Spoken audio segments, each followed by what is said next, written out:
오늘 하나님의 말씀은 마가복음 15장 37절에서 38절 말씀입니다. 함께 읽겠습니다. 예수께서 큰 소리를 지르시고 숨지시니라.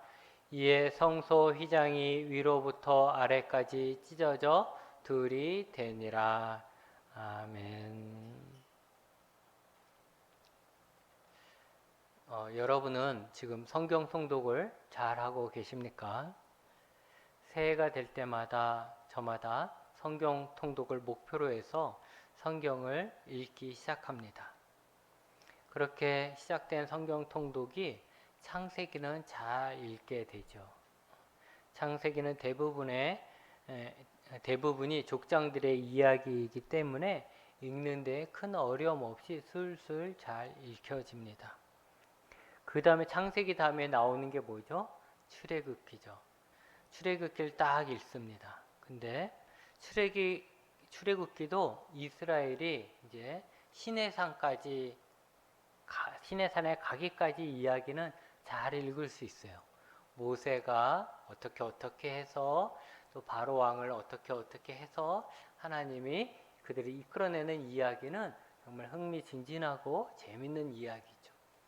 그래서 시내산에 도착하기 전까지는 출애굽기도 쉽게 읽을 수 있습니다. 그런데 문제가 뭡니까? 시내산에 도착하고 다음부터가 읽는 것이 힘들다라는 것이죠. 물론 중간에 금송아지 같은 이야기가 있긴 하지만 시내산에 모세가 올라간 후부터 그 출애굽기의 이야기는 법에 관한 이야기가 나옵니다. 뭐 이렇게 해라 저렇게 해라 이럴 땐 저렇게 하고 막 이런 법, 지금 우리는 뭐 잘 쓰지도 않는 법들, 그 당시에 중요했던 법들이 쭉 나와요. 그리고는 이제 법이 끝났으니까 이제 다시 이야기가 나오겠지. 하지만 그 다음에 무슨 이야기가 나옵니까? 그 다음부터는 성막 만드는 이야기가 나와요. 성막 만드는 이야기. 그럼 막 성막 얘기 쭉 나오면 이때쯤 이제 포기하는 자들이 막 생기는 거죠. 창세기까지는 재밌었는데 출애굽기 중반부터는 별 재미없다. 읽어도 뭔 소리인지 모르겠다. 이런 이제 이야기가 나오고 이제 포기하게 되는 거죠. 정말 우리가 그 성막 만드는 이야기, 출애굽기에 있는 성막 만드는 이야기를 보면 막 그림을 보고 막 이렇게 보면은 쉽게 이해가 되는데, 그러지 않고 그냥 글자로만 보면 머리 하나도 그려지질 않아요. 성막이 어떻게 생긴 건지, 어떤 모양이란 건지 상상도 안 되죠. 그래서 그냥 그래도 성경 통독은 해야 되니까 인내하면서 읽다 보면 출애굽기 제일 마지막 장에 도착하게 되는데, 그 마지막의 이야기가 뭡니까? 성막을 완성해서 봉헌하는 이야기가 출애굽기의 마지막이에요. 여러분, 출애굽기가 총 40장으로 되어 있잖아요.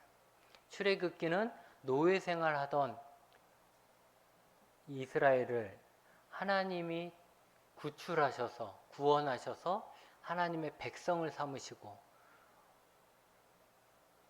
그런 이야기잖아요. 근데 그 이야기 맨 마지막에, 그 이야기가 총 40장인데 그 이야기 한 절반 가까이가 성막에 관한 이야기라는 거예요. 그건 뭘 얘기할까요? 그만큼 성막이 중요하다는 거예요. 하나님의 백성에게 성막은 중요하다는 거죠. 하나님의 성막이 왜 중요할까요? 그러려면 성막이 뭔가부터 알아야 되겠죠. 성막은 뭡니까? 성막은 천막이에요. 천막. 이스라엘 사람들은 이집트에서 나와서 하나님이 주시고자 했던 가나안 땅으로 가야 하는 거예요.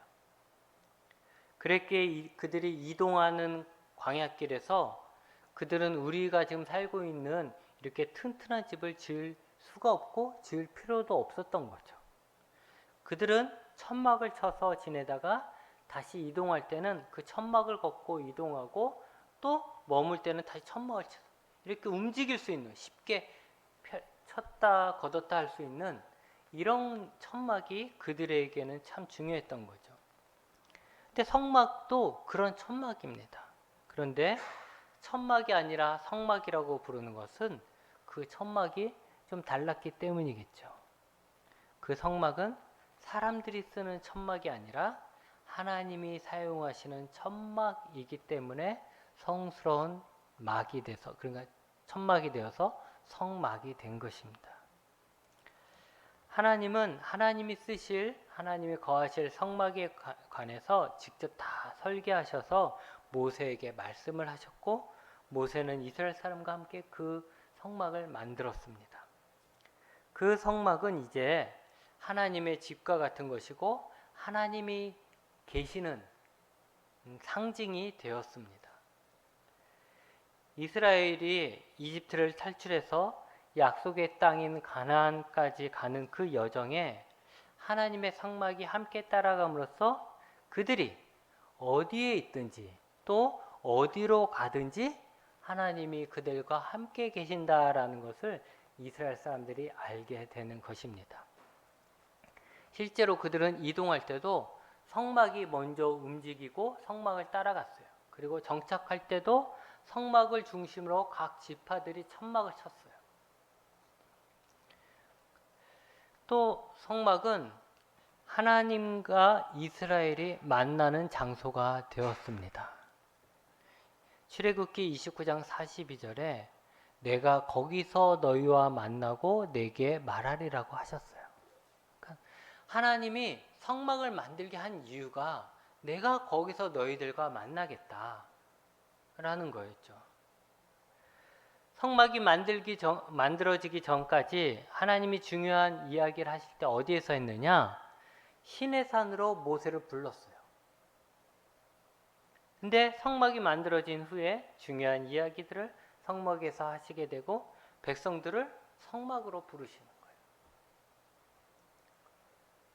또 성막에서 뭘 했느냐? 제사가 드려졌죠.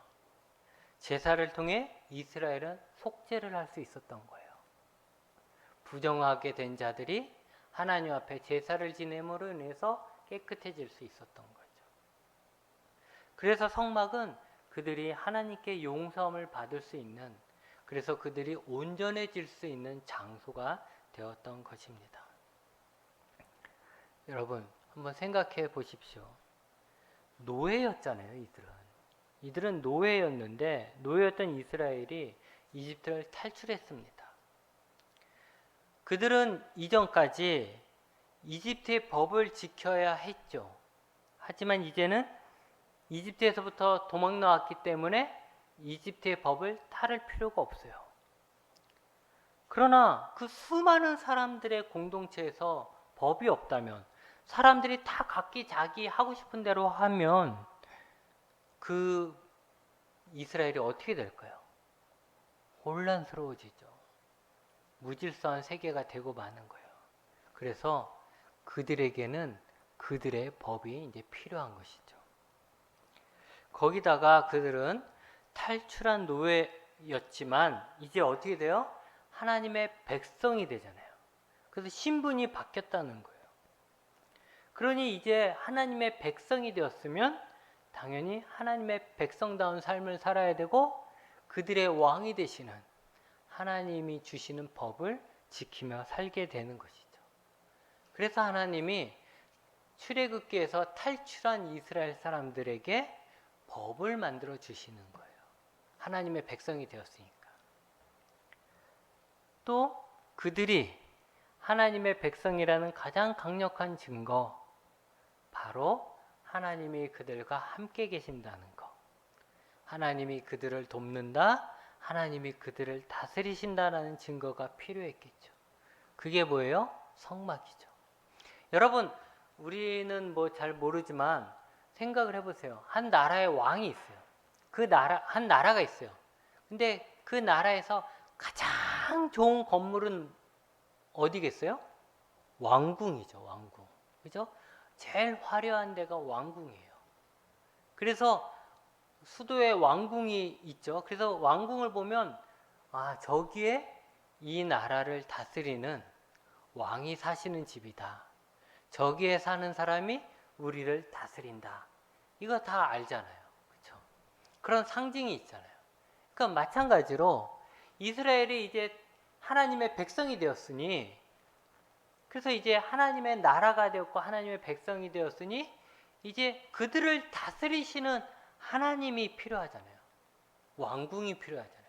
하나님이 거하시는 집이. 그래서 저기에 계신 분이 우리를 다스리신다. 저기에 계신 분이 우리를 보호하신다.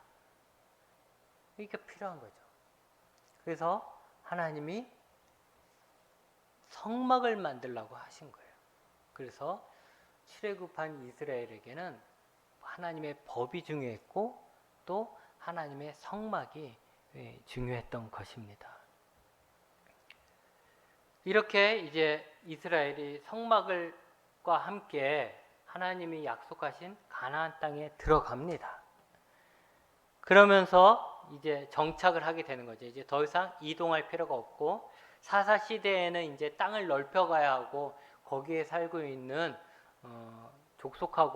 가나안 족속하고 싸워야 했고, 그래서 아직 이제 불안한 시기이긴 했지만 그 사사 시대를 지나서 왕정 시대가 됩니다. 그래서 처음에 이제 사울이 왕이 되지만 그 사울이 잘 못하잖아요. 그러다가 좀 나라가 어수선하고 막 그랬는데 다윗 왕이 이제 거의 그 주변국을 평정하게 되고 이제 튼튼한 왕국을 세우는 거예요. 이제 안정된 튼튼한 왕국을 세우고, 그러니 다윗이 하려고 했던 게 뭐예요? 이제 성전을 지으려고 그러는 거죠. 성막이 아니라 이제 성전을 지으려고. 하나님이 계시는 튼튼한 좋은 집을 지으려고 한 거죠. 그래서 우리가 알다시피 하나님은 다윗 너는 아니야 해서 누가 져요? 솔로몬이 성전을 짓게 됩니다. 그렇게 됨으로 인해서 이제 성막 시대에서 성전 시대로 바뀌게 되는 것이죠. 이 솔로몬이 성전을 참 멋있게 화려하게 잘 지어놨지만 이게 기원전 586년에 남유다가 멸망할 때 바벨론에 의해서 이제 무너지고 맙니다. 성전이 무너지고 말죠. 그렇게 하다가 무너졌는데 이제 사람들이 이제 그래서 바벨론을 다 포로로 잡혀갔잖아요. 그러다가 바벨론이 무너지고 페르시아가 들어서면서 이 포로로 잡혀왔던 이스라엘 사람들을 다시 고향으로 돌려보내요. 포로가 다시 돌아오죠. 돌아온 이들이 한 게 뭐냐? 성전을 짓는 거였어요. 성전. 그 솔로몬의 성전에 터가 있었을 거 아니에요? 그 터 위에 다시 성전을 짓는 거예요. 물론 여러분 이제 포로에서 막 도착했으니까 뭐 화려하게 지을 수 없죠. 솔로몬이 졌던 그렇게 막 좋은 그런 성전을 지을 수 없어요. 그냥 그들의 안에서 최선을 다해서 그냥 소박하게 다시 이 무너진 성전을 건축합니다. 그때가 솔로몬 성전이 무너지고 약 70년 정도 뒤에 이렇게 다시 스룹바벨의 사람에 의해서 이제 성전이 지어지게 되죠. 그러다가 헤롯 대왕이 이 성전을 중축하게 돼요. 제가 이야기한 것처럼 헤롯 대왕이 로마에 의해서 이제 그 이스라엘 지역 유대인들을 다스리게 되었는데 이들은 이방이죠. 헤롯은 이방인이 유대인이 아니에요. 그러다 보니까 자기가 다스려야 될 유대인들의 환심을 사기 위해서 그들이 가장 원하는 게 뭘까? 뭐 해주면 이 사람들이 나를 좋아할까? 생각했던 게 성전을 지어주자 이거였던 거예요. 그래서 헤롯이 크게 화려하게 성전을 져요. 물론 기본적인 그 틀, 특히 성소와 지성소의 그 기본적인 틀은 그대로 가져가지만 어쨌든 그 주변을 화려하게 오랜 세월을 거쳐서 짓게 됩니다. 성전의 구성은 큰 건물이 있는데 그 건물은 지성소와 성소로 나뉘어져 있어요. 지성소는 언약궤를 놓아뒀는데 그곳은 대제사장도 1년에 한 번밖에 들어가지 못하는 거룩한 곳이에요. 그러니까 우리식으로 표현을 굳이 하자면 그곳은 하나님이 계시는 안방이에요. 안방. 그래서 거긴 못 들어가는 거예요. 우리가 누가 손님이 와도 우리가 남의 집에 가도 거실에는 들어가도 남의 집 안방에 들어가지는 않잖아요. 잘. 그렇죠? 그렇게 하는 것처럼 그 지성소라는 곳은 하나님의 안방과 같은 거지. 그래서 대제사장조차도 함부로 그곳에 들어가지 못하고 1년에 한 번 속죄일 때 한 번 들어가요. 그러니까 그런 지성소가 있고 거기는 언약궤를 놔뒀고 그리고 성소는 이제 지성소와 분리된 성소는 분향단과 떡상과 등잔대가 있고 이것은 이제 제사장들이 들락날락하면서 떡도 갖다 놓고 불도 켜고 뭐 이렇게 하는 거예요. 그러면 이 지성소와 성소가 한 건물에 있는데 이것을 나눈 게 뭐냐? 구분해 놓은 게 뭐냐? 이게 바로 휘장이라는 거예요. 휘장이 성소와 지성소를 구분해 놓는 거예요. 그러니까 성소에 딱 들어가서 휘장을 지나가면 지성소인 거예요. 그 휘장 뒤가 지성소인 거죠. 그래서 휘장은 어떻게 보면 성소와 지성소를 막아놓은 벽과 같은 것이고 또 지성소로 들어가는 문과 같다라고 할 수도 있겠죠. 근데 이 휘장이 우리가 생각하는 커튼 같은 것이 아니에요. 매우 매우 두껍습니다. 많이 두꺼워요. 그러니까 진짜 벽 두께처럼 그렇게 두꺼워요. 천막이지만 그렇게 두껍다는 거죠. 그래서 누군가가 실수로 그걸 찢을 수 있는 게 아니에요. 커튼 같은 거는 치다가 잘못 치면 찢어질 수도 있고 사람이 밟고 뭐 이렇게 하다 보면 찢어질 수도 있잖아요. 그런데 이 휘장은 너무너무 두껍기 때문에 찢을 수가 없어요. 제 생각에는 삼손이 아닌 이상은 사람의 손으로는 찢을 수 없어요.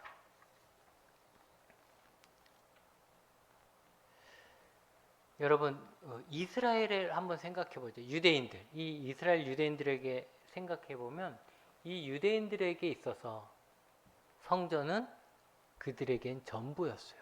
그들은 왕국과 같은 거예요. 궁전과 같은 것이죠.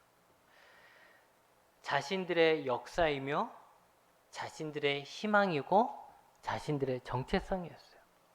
그리고 자신들이 지금 다른 나라의 통치를 받고 있지만 또 자신들이 살아갈 힘이 되기도 하는 거예요. 성전이 하나님이 계신다는 그 성전은 그들에게 그런 의미였던 것이죠. 그래서 성전은 유대인 사회에 있어서 중심이었고 권력도 성전에서 나온 것입니다. 제사장들, 특히 대제사장들인 사람들, 또 성전에서 일하는 사람들, 율법을 연구하나 가르치는 사람들, 이런 사람들이 권력을 가지고 있는 거예요. 그러니까 성전에서 얼마나 가까이 있느냐, 성전에 얼마나 가까이 있느냐가 바로 이 이스라엘 사람들에게 있어서는 권력이 되는 거예요. 그런데 그것이 문제였던 거죠. 성전이 중요한 이유가 뭡니까? 성전이 중요한 이유가 뭐예요? 성전 자체가 역사적인 가치가 있어서? 아니죠. 성전이 중요한 이유는 그곳에 하나님이 계시기 때문이죠. 하나님이 성전에 계시기 때문에 그 성전이 중요한 거예요. 그래서 성전보다 더 중요하신 분이 하나님이신데 사람들은 뭘 봐요? 성전만 보게 되는 거죠. 성전만 보게 되는 거죠. 실제로 하나님은 성전도 버릴 수 있는 분이에요. 성전이 솔로몬이 세운 성전이 그대로 있는 게 아니잖아요. 바벨론에 의해서 벌써 불타서 무너져 버렸잖아요. 그러니까 그것은 뭐예요? 하나님의 성전을 버린 거예요. 그런데도 대부분의 사람들은 성전 자체를 하나님처럼 생각한 거예요. 성전 자체를 하나님. 그러니 이스라엘 사람들에게 있어서 성전은 매우 매우 중요한 장소였던 것이죠. 그랬기 때문에 이스라엘 사람들에겐 성전이 아주 중요하구나, 그들에겐 자존심과 같구나, 그들에게는 소망이구나, 이런 것을 알고 있어야 유대인들이 예수님의 죄를 고소할 때 이제 예수님을 십자가에 못 박으려고 잡아왔잖아요. 잡아와가지고 이제 죄목을 붙여야 될 거 아니에요. 무슨 죄라고. 그 죄목을 붙이려고 막 고소할 때 그때 한 이야기가 뭡니까? 이 얘기예요. 이 사람이, 이 예수라는 자가 손으로 지은 이 성전을 내가 헐고 손으로 짓지 아니한 다른 성전을 사흘 동안에 짓겠다. 이렇게 얘기했다는 거예요. 이것이 예수라는 자를 죽여야 될 만한 죄몫이다. 이렇게 얘기를 하는 거예요. 이 사람이 지은 큰 죄다. 죄다. 이렇게 얘기하는 거예요.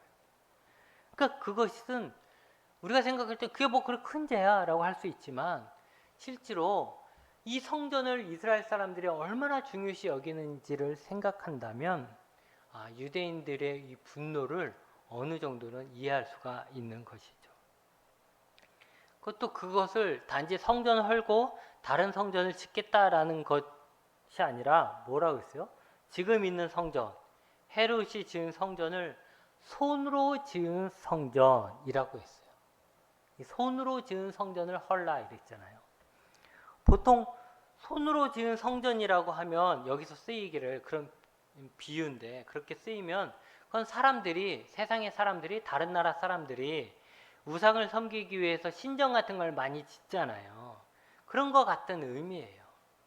다시 말하면 지금 우리식으로 얘기하면 세속적이다는 거예요. 세속적. 그러니 지금의 성전은 하나님이 인정한 성전이 아니라는 비방이 들어간 것처럼 그들에겐 들릴 수 있는 것이고 기분이 상하죠. 또 예수님이 이런 성전을 헐고 그럼 무슨 성전을 짓느냐? 손으로 짓지 아니한 다른 성전을 사흘 동안에 짓겠다라고 했어요. 그러니 이제 지금에 있는 성전, 자신들이 섬기고 막 중요시 여기고 있고 보물처럼 여기는 그 성전은 사람의 손으로 지은 성전이다 이렇게 평가절하해 놓고서 예수님은 이제 나는 내가 지을 성전은 손으로 짓지 아니한 진짜 하나님이 지으시는 성전이다 이렇게 얘기를 한 거죠. 그러니 예수님을 메시아로 믿을 수 없었던 유대인들이 볼 때는 지금까지 이 성전을 헤롯이 지은 이 성전을 중심으로 살아온 그들의 삶이 모욕당하는 것이고 예수님이 새로운 진짜 하나님이 거하시는 새 성전을 3일 만에 짓겠다고 했으니 이건 사기라는 거죠. 어떻게 성전을 3일 만에 짓냐 이거죠. 그러니까 넌 이 사기구나 이렇게 얘기하는 거죠. 마가복음을 우리가 이제 쭉 함께 살펴봤는데 마가복음에서 예루살렘 성전이 무너질 거라는 이야기가 3번 나옵니다. 한 번은 예수님이 이제 마지막 때에 있을 징조, 큰 환란에 대해서 이야기하시면서 이제 그 예언에 이 성전이 무너진다라고 얘기하셨고, 나머지 두 번은 예수님이 한 얘기가 아니라 예수님을 신문하고 조롱하는 가운데 그 사람들의 입에서 나온 거예요. 예수님이 그렇게 말했다라고. 그러면 이 마가복음 안에서 성전이 무너지고 새 성전을 예수님이 짓는다는 이 이야기가 3번 정도 반복됐다는 것은 중요하다는 이야기일까요? 중요하지 않다는 이야기일까요? 중요하다는 이야기죠. 중요한 것은 반복되는 거예요. 강조하고 싶으면 반복되는 거예요. 이런 건 중요한 이야기라는 거죠. 헤롯 왕이 지은 성전, 이게 어떻게 되냐면 유대인들, 예수님이 이제 하늘나라에 가시고 난 다음에 유대인들이 반란을 일으켜요. 로마에 반란을 일으켜갖고 로마의 군대가 반란을 진압하죠. 그러면서 이제 동시에 이 성전도 무너뜨려 버려요. 그게 주 70년이에요. 그렇기 때문에 예수님 말씀하신 것처럼 그들이 예수님의 제자들이 보았던 정말 멋있지 않습니까? 아름답지 않습니까? 화려하지 않습니까? 웅장하지 않습니까? 대단하지 않습니까? 했던 그 성전은 주 70년에 싹 무너지게 되는 거예요. 그리고 지금까지 성전은 재건되지 않고 있습니다. 성전은 무너진 거예요.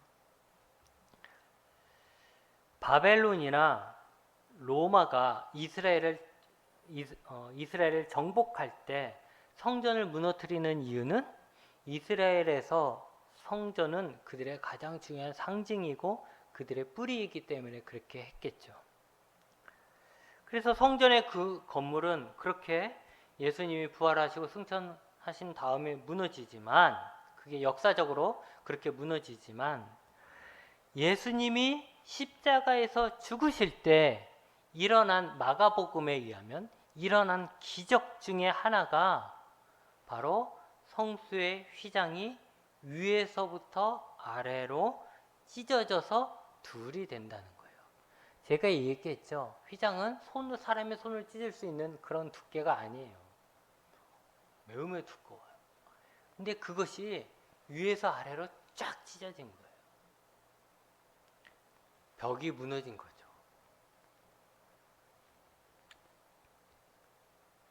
하나님이 계시는 가장 거룩한 곳인 지성소를 휘장이 가리고 있었잖아요. 지성소를 보호했잖아요. 근데 그곳에 휘장이 둘로 찢어졌다라는 것은 이미 성전이 무너질 것, 하나님의 임재 장소로서의 역할이 끝났다는 것을 증표해 주고 있는 것이죠. 그리고 사흘 뒤에 새 성전이 지어지는데 그것이 바로 예수님의 몸인 것이죠. 요한복음 2장 21절에 보면 예수님이 사흘 만에 성전을 짓겠다라고 하신 그 성전은 예수님의 육체를 가리킨 거라고 나와 있어요. 그러니까 여러분, 지금까지 성전은 솔로몬에 의해서 또 솔로몬에 의해서 지어졌다가 바벨론에 의해 무너지고, 그 다음에 스룹바벨에 의해 다시 지어졌다가 헤롯에 의해서 더 크게 증축되어서 잘 지어졌잖아요. 이렇게 3번 지어졌어요. 그런데 유대인들은 예수님이 새 성전을 짓는다라고 했을 때는, 이제 이 다음에 새 성전을 또 짓겠다고 했을 때는 그들이 생각한 성전은 자신들이 지금 보고 있는 크고 화려한 성전일 것이고, 그 성전을 3일 만에 짓겠다고 한 예수님은 미쳤다라고 생각한 거죠. 성전은 이런 건데, 이런 게 성전인데 이 건물을 무너뜨리고 3일 만에 짓겠다고? 그게 말이 돼? 이렇게 생각하는 거예요. 그러니까 이스라엘 사람들 머리에 성전은 이 큰 건물이에요. 큰 건물, 크고 화려한 큰 건물. 하나님이 계시니까 얼마나 크고 화려해야 됐겠나 싶은 생각을 한 거죠. 거기다가 지금 있는 성전은 가짜고 자신이 지을 성전이 진짜다라는 식으로 말하니 더더욱 성전을 모욕한 것이라 생각한 건데 했겠죠. 그런데 예수님이 말씀하신 성전은 뭐였습니까? 건물이 아니었다는 거예요. 여러분, 이게 중요합니다. 예수님이 다시 짓겠다고 하셨던 그 성전은 건물이 아니었던 거예요. 그러고 보면 처음에 하나님께서 솔로몬 성전은 다윗이 짓겠다고 한 거죠. 하나님이 다윗에게 네가 지어라, 솔로몬에게 네가 지어라, 이렇게 해서 지은 게 아니에요. 다윗이 자기만 너무 좋은 왕궁에 사니까 하나님한테 미안하다고 다윗이 지으려고 한 거예요. 다윗에 의해서.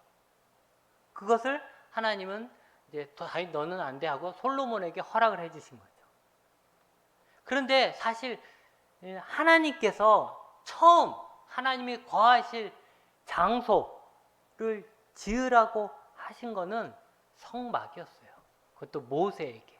그때는 하나님 다 얘기해 줬죠. 뭘로 어떻게 지어라까지 다 이야기해 주셨어요. 그러니까 처음은 성막이었어요. 천막이었다니, 천막. 천막이 솔로몬으로 인해 크고 화려한 튼튼한 건물이 된 것이에요. 그러니까 진짜 성전은 얼마나 크냐, 얼마나 화려하냐로 정해지는 것이 아닌 것이죠. 성전은 천막이라도 그곳에 하나님이 계시면, 하나님이 내가 거기에 있겠다라고 약속하시면 그곳이 성전이 되는 것입니다. 하나님이 계시는 거룩한 성소는 처음에는 천막이었고 그 다음에는 건물이었다면, 그 건물 다음에는 뭐죠? 바로 예수님의 몸이라는 거예요.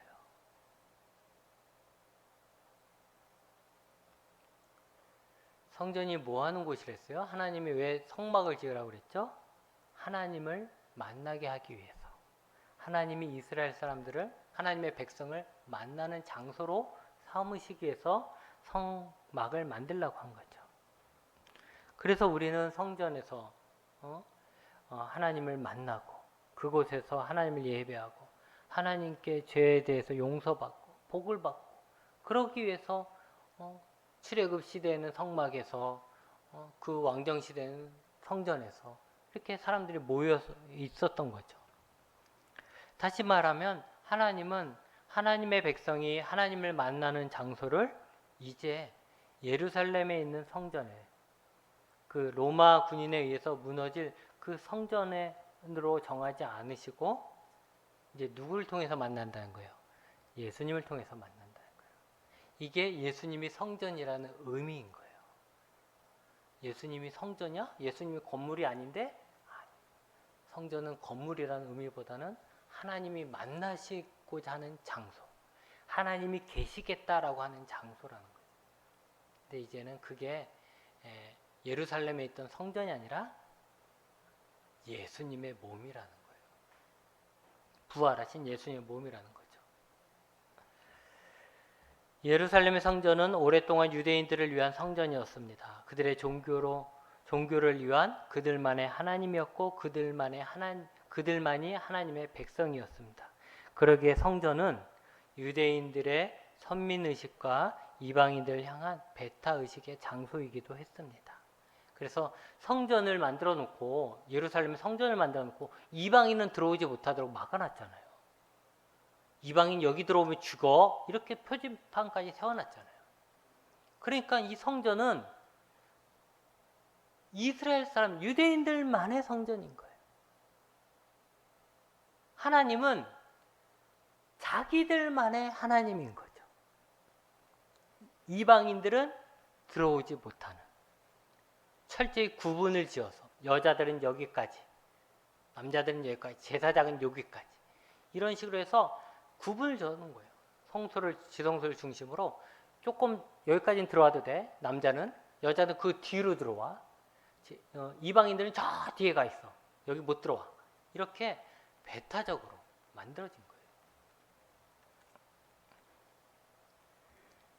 하지만 이제는 그 예루살렘에 있는 성전, 사람의 손으로 지은 그 성전은 무너지면서 사람의 손으로 짓지 않은 하나님이 지으신 성전인 예수님으로 말미암아 이제 하나님의 백성도 이제 지리적으로, 혈연적으로 한정되어지지 않고 구분되어지지 않고 창조주 하나님이 이 모든 세상을 지으셨던 것처럼 이제 창조주 하나님으로 인해서 여기 있는 모든 사람들이 하나님의 백성이 되어서 하나님을 만날 수 있는 길이 열리게 된 것이죠. 여러분, 쉽게 제가 표현하면 이런 거예요. 우리가 이 시절에 한국 사람이 여기에 이스라엘 사람들 예루살렘에 놀러 갔다고 쳐봅시다. 그러면 유대인들이 이렇게 할 거예요. 자신이 사는 지역에 있는 이 예루살렘의 성전을 보고 이렇게 얘기하겠죠. 이 성전은 우리의 조상 솔로몬이 지은 거야. 우리의 조상 스룹바벨이 지은 거야. 우리의 왕인 헤롯이 지은 거야. 라고 하겠죠. 그래서 이 성전은 너희 것이 아니라 누구 거? 우리 거야. 또 이 성전은 어디 있어요? 예루살렘 우리 땅에 있잖아요. 우리 땅에 있기 때문에 이 성전은 누구 거? 우리 거라. 니네 거 아니야. 우리 거야. 이렇게 되는 거예요. 근데 여러분, 성전이 뭐예요? 성전이 상징하는 게 하나님이 거기 계신다. 그러니까 성전만 우리 거가 아니라 그곳에 계시는 하나님도 우리 거라는 거죠. 그러니까 이스라엘 사람들이 배타적인 거죠. 선민의식. 자기들만 선택받은 민족이고 너희들은 다 이방인이야. 하나님께 버림받은 자들이야. 하나님과 상관없는 자들. 이렇게 돼버린 거예요. 이게 성전이라는 건물을 중시해 여기다 보니까 그렇게 된 거죠. 하지만 이제 사람이 지은 성전은 무너졌습니다. 그리고 사람의 손으로 짓지 않는 사람의 손으로 짓지 않았다라고 하면 누구의 손으로 지었겠어요? 그건 당연히 하나님의 손으로 지은 성전을 얘기하겠죠. 그래서 하나님이 지었으니까 이제 하나님이 주인이고 하나님이 지었으니까 하나님이 지으신 모든 사람들이 그 성전에 들어올 수 있게 된 거죠. 그래서 예수님은 마가복음 16장 15절에 이렇게 얘기해요. 너희는 온 천하에 다니며 만민에게 복음을 전파하라.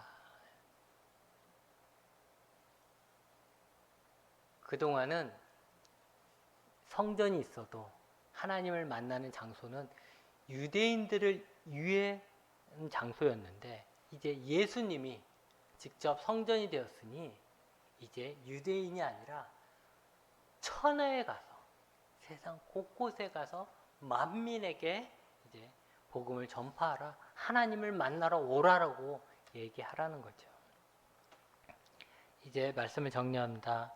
여러분, 노예에서 구원받은 이스라엘의 이야기가 그게 출애굽기인데 그 마지막에 성막을 봉헌하는 것으로 끝난다라는 것은 구원받은 사람들이 구원받은 그 사건으로 끝나는 것이 아니고 이제 하나님의 백성으로서 하나님과 함께 만나면서 함께 살아야 한다라는 것을 말해주고 있는 것입니다. 하나님은 구원하신 이스라엘을 시내산에서 만나셨습니다. 그리고 이동해야 할 때는 해야 하는 이스라엘을 만나기 위해 성막을 만드셔서 성막에서 그들을 만나셨습니다. 그러다가 솔로몬 때 성전을 지어서 성전에서 그들을 만나셨습니다. 그리고 마지막은 그 성전도 무너지고 부활하신 예수님을 통해 하나님의 백성을 만나시는 것입니다. 그리고 이제는 이스라엘 백성들만 만나는 하나님이 아니라 예수님을 통해서 만민을 초대하시고 그들을 만나 주시는 것입니다. 여러분, 하나님을 만나고 싶다고, 하나님께 용서받고 싶다고, 하나님을 예배하고 싶다고 우리가 시내산을 찾아가거나 성막을 찾아가거나 예루살렘의 성전에 갈 필요가 없는 거예요. 우리는 하나님을 만나고 싶으면 어디로 가야죠? 예수님께로 가면 되는 거예요. 하나님이 거기 계시며 거기서 만나 주시겠다라고 하셨잖아요. 하나님은 예수님을 통해서 우리를 만나 주시고 우리의 예배를 받아 주시고 우리의 죄도 용서해 주시고 복도 주십니다. 우리를 만나 주시기 위해 예수님을 성전 삼아 주신 하나님의 큰 은혜에 감사드리며 예수님의 이름으로 모이는 이곳에 우리와 함께 계시는 하나님을 인식하고 찬양하시기 바랍니다. 기도하시겠습니다.